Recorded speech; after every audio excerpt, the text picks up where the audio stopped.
Hello, dear students. Hope you all are safe and fine and very eager to study today's lesson. Children, today we shall study lesson 6 of science, that is tissue for class 9th. But before we begin with our lesson, I would like to ask a few simple questions from you, and I hope you will be able to answer most of them. So, children, are you ready to answer the questions? Here is your first question. What is the fundamental unit of life? Yes, children, the correct answer is that the fundamental unit of life is the cell. My next question. Children, can you give me some examples of unicellular or single-celled organisms? Most probably, you would answer amoeba or paramecium. Now, tell me children, are human beings unicellular or multicellular organisms? The correct answer is that we human beings are multicellular organisms. My last question for you children is that what is the group of cells known as?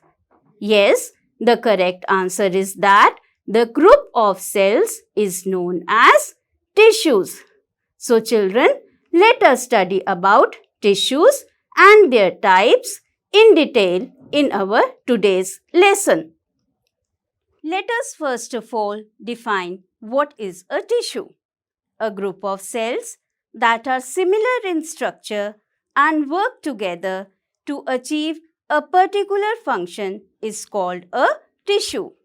Cells specializing in one function are often grouped together in the body. This cluster of cells is arranged and designed to give the highest possible efficiency of function. Or in simple words, you can say that the cells which are similar in structure and perform same specified function group together to form a tissue. Let us first of all study about the plant tissues. Children, do you know what are plant tissues? Plant tissues mainly include those tissues which can provide structural strength and support to the plant. Most of these tissues are dead and need very little care or maintenance.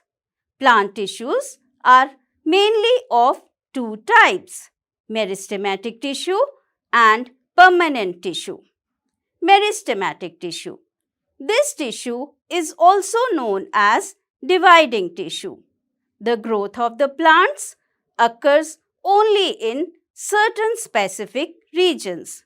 This is because meristematic tissue is located only at these points. Depending on the region where meristematic tissue is present, it is classified as apical meristem, lateral meristem and intercalary meristematic tissue. Apical meristem. Apical meristem is present at the growing tips of stems and roots and helps to increase their length, while lateral meristem helps to increase the girth of the stem or root. Children, girth means the width of the stem or root. Intercalary meristem is present at the base of the leaves or internodes on twigs. Some important points about meristematic tissue.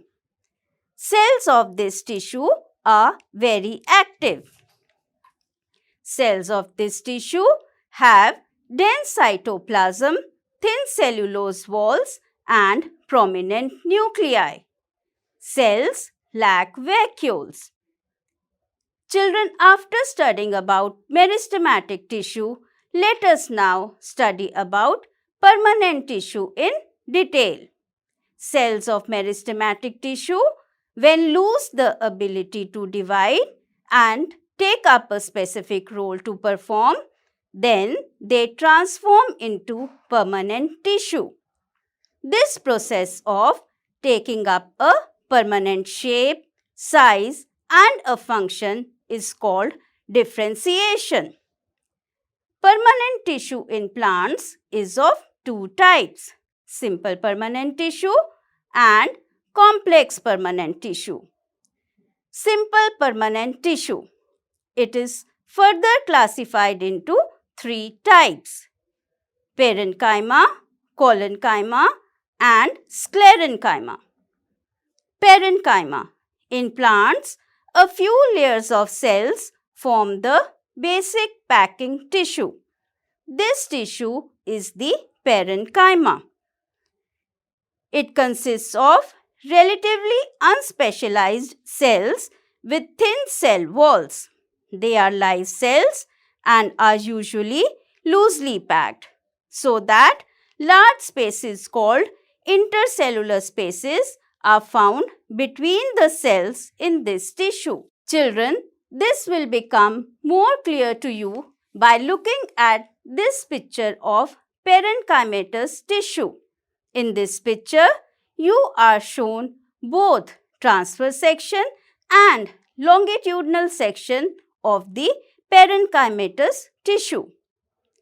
Parenchymatous tissue performs the following functions: helps to store food, provides support to the plant. Some parenchymatous tissue contain chlorophyll and perform photosynthesis. Such a type of parenchyma is called chlorenchyma. In aquatic plants, large air cavities are present in parenchyma to give buoyancy to the plants to help them float. Such a parenchyma type is called aerenchyma. Collenchyma tissue.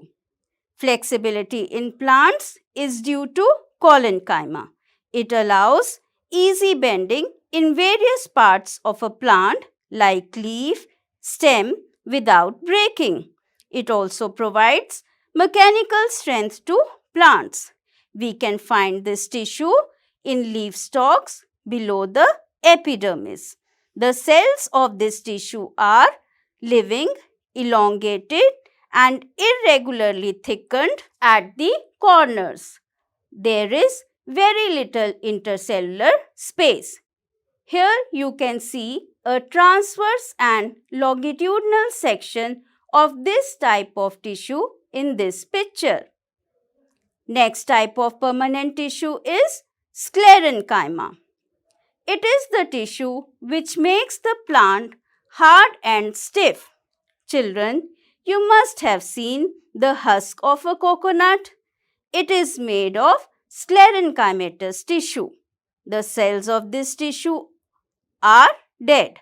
They are long and narrow, as the walls are thickened due to lignin. Lignin is a chemical substance which helps to harden the walls of the cell.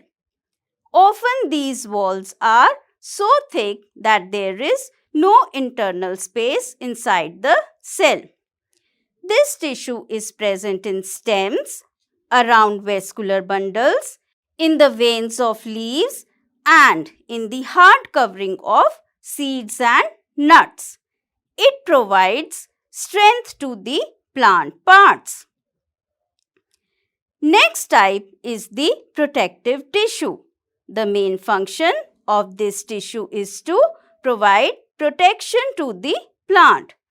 Epidermis is one example of this protective tissue.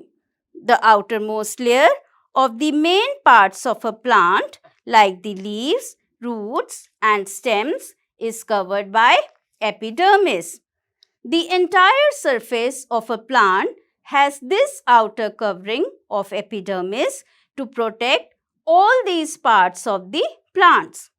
Epidermal cells on the aerial parts of the plant often secrete a waxy, water-resistant layer on their outer surface. This provides protection against loss of water, mechanical injury, and invasion by parasitic fungi. There are small pores here and there in the epidermis of the leaf. They are called stomata. These stomata are enclosed by two kidney-shaped guard cells. They are necessary for exchange of gases with the atmosphere. In some plants, like the desert plants, epidermis has a thick waxy coating of cutin on its outer surface. Cutin is a chemical substance with waterproof quality. Children, let us now discuss the second type of permanent tissue, that is the complex permanent tissue. Complex tissues are made up of more than one type of cells, and all these cells coordinate to perform a common function. Complex permanent tissue is further of two types, xylem and phloem. They both are conducting tissues and constitute a vascular bundle. Xylem. Xylem tissue is composed of tracheids, vessels, xylem parenchyma, and xylem fibers. The cells of this tissue have thick walls and many of them are dead. Tracheids and vessels help to transport water and minerals. Parenchyma stores food and fibers are mainly supportive in function. Next to study is phloem. Phloem is also made up of four types of elements. They are sieve tubes, companion cells, phloem fiber, and the phloem parenchyma. Except for phloem fibers, all phloem cells are living cells. Phloem transports food from leaves to other parts of the plant. Unlike xylem, phloem can move the material in both the directions. Children, now we will study about animal tissues. In animals, there are mainly four main types of tissues. They are epithelial tissue, connective tissue, muscular tissue, and nervous tissue. First of all, we will discuss about epithelial tissue. The tissue which provides covering or the protective tissue in the animal body is the epithelial tissue. Epithelium covers most organ and cavities within the body. It also forms a barrier to keep different body systems separate. The skin, the lining of the mouth, the lining of blood vessels, lung alveoli, and kidney tubules are all made up of epithelial tissue. The permeability of the cells of this tissue plays an important role in regulating the exchange of materials between the body and the external environment, and also between different parts of the body. Different type of epithelia show differing structures that correlate with their unique functions. Types of epithelial tissue. Firstly, we have simple squamous epithelium to discuss. They are present in cells lining blood vessels or lung alveoli, where transportation of substances occurs through these flat kind of simple squamous epithelium. Next type is stratified epithelium. It is present in the skin and cornea of the eye. Next type of epithelium is the cuboidal epithelium. It forms the lining of kidney tubules and ducts of salivary glands. This type of epithelial cells often acquire additional specialization as gland cells and can secrete substances forming a gland. They are then referred as glandular epithelium. Children, the last type of epithelium that we will study today is columnar epithelium. In organs where absorption and secretion occurs, as in the inner lining of the intestine, columnar epithelium is present. In the respiratory tract, the columnar epithelium tissue has hair-like projections which are called as the cilia. This type of epithelium is called as ciliated columnar epithelium. Let us now discuss about the connective tissue. The cells of connective tissue are loosely spaced and are embedded in an intercellular matrix. This matrix may be jelly-like, fluid, dense or rigid. Actually, the nature of the matrix differs according to the function of the particular type of connective tissue. Types of connective tissues. Blood is a type of connective tissue. Blood has a fluid matrix called plasma. Blood helps to transport gases, digested food, hormones, and waste material to different parts of the body. The red blood cells or the RBCs, white blood cells or the WBCs, and platelets are suspended in the plasma. Bone is another example of a connective tissue. It forms the framework that supports the body. It also anchors the muscles and supports the main organs of the body. This tissue is strong and non-flexible. Bone cells are embedded in a hard matrix that is composed of calcium and phosphorus. The next type of connective tissue is the ligaments.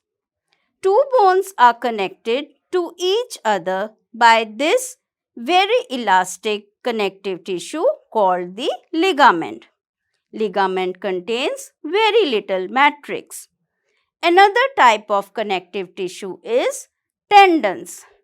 Tendons connect muscle to the bones. They are fibrous tissues with great strength but limited flexibility. Children, let us now discuss about the third type of animal tissue, the muscular tissue. Muscular tissue consists of elongated cells also called muscle fibers. This tissue is responsible for movement in our body. Muscles contain special protein called contractile proteins, which contract and relax to cause movement.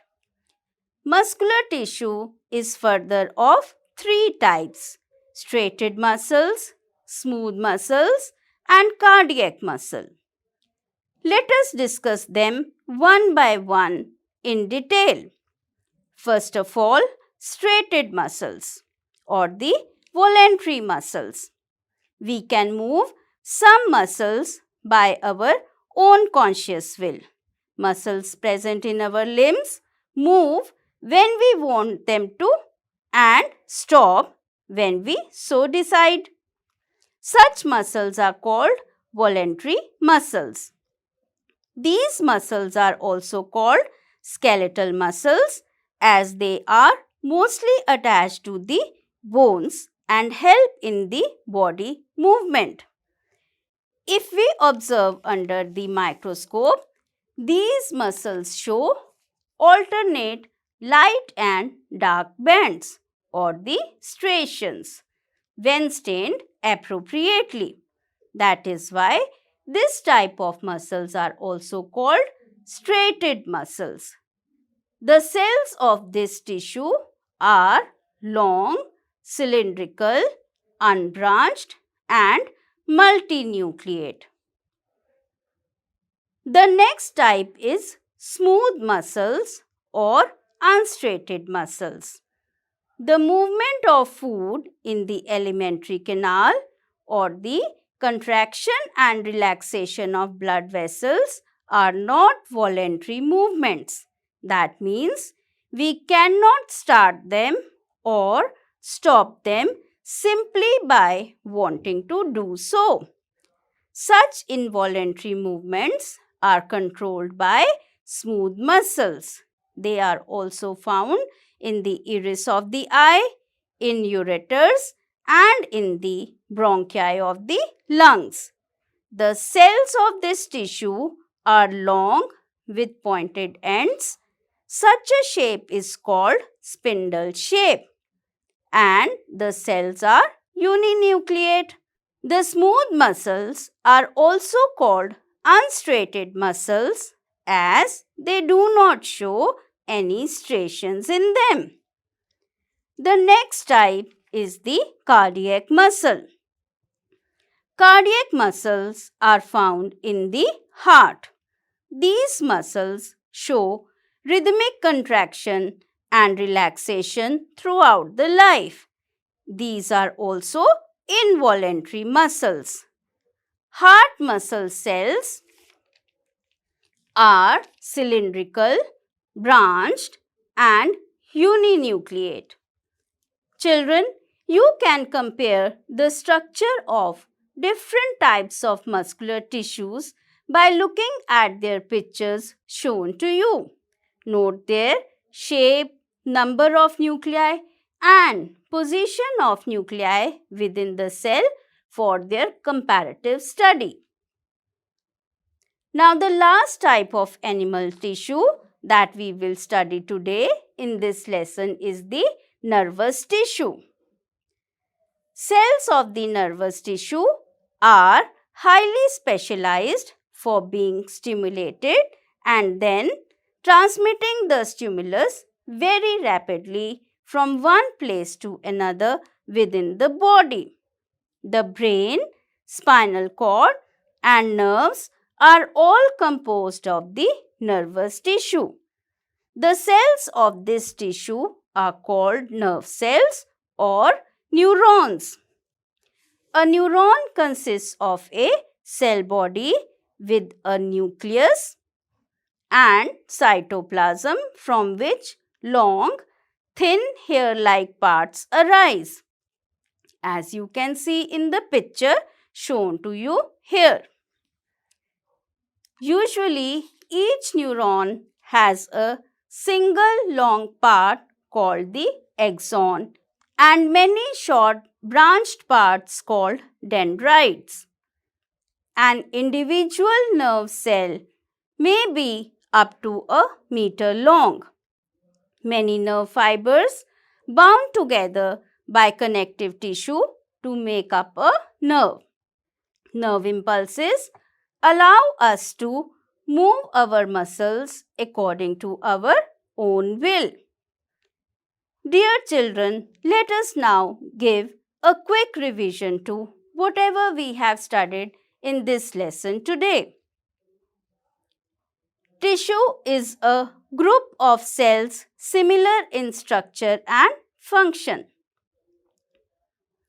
Plant tissues are of two types, meristematic and permanent. Permanent tissue is further of two types, simple and complex tissues. Parenchyma, collenchyma, and sclerenchyma are three types of simple tissue. Erenchyma and chlorenchyma are types of parenchyma. Complex tissue is further classified as xylem and phloem.